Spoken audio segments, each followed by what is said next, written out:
Karen's obsession reached yet another level of audacity when she dialed emergency services after I declined to raise my farm headquarters at her insistence. This time, her reasoning was as transparent as it was absurd.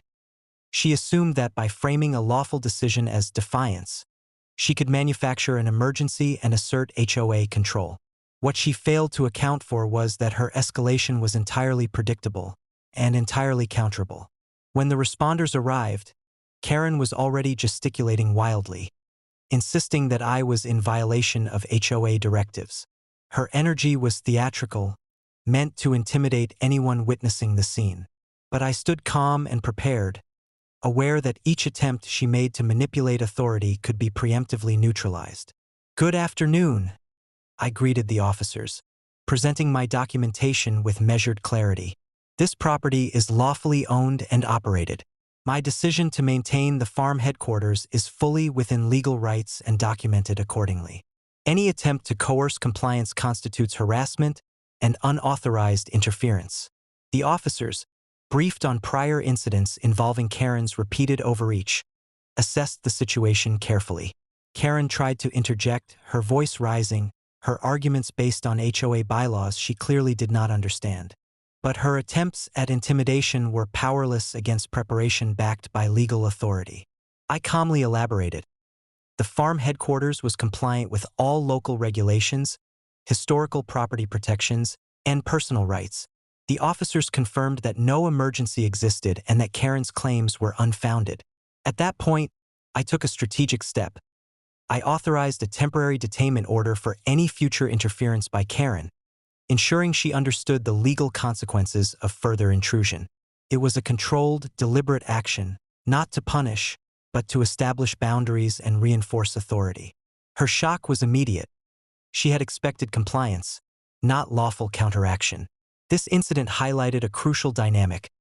Karen's pattern of escalation relied on predictability, dramatic calls, coercion, and a false sense of authority. But her predictability became her weakness. Each attempt could be anticipated, and each escalation neutralized with preparation, documentation, and lawful strategy. The repeated interference that she believed would intimidate me instead provided clarity and opportunity. By evening, the farm headquarters remained intact, secure, and fully operational. Karen had been restrained not physically, but legally and socially.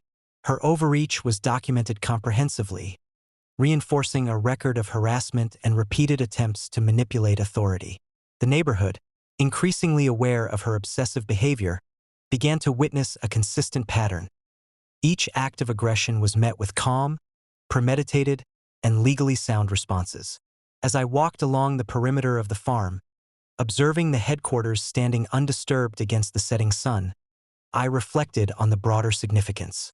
Karen's obsession with control was unrelenting, but preparation, foresight, and authority consistently rendered her attempts ineffective.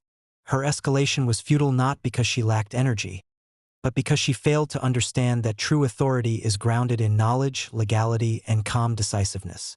That night, as the farm settled into quiet serenity, I knew one thing clearly. Karen's next attempt would arrive predictably, and when it did, it would be met with the same measured, legally informed response. Each intrusion, each emergency call, and each attempt to manipulate authority now carried consequences she could not manage.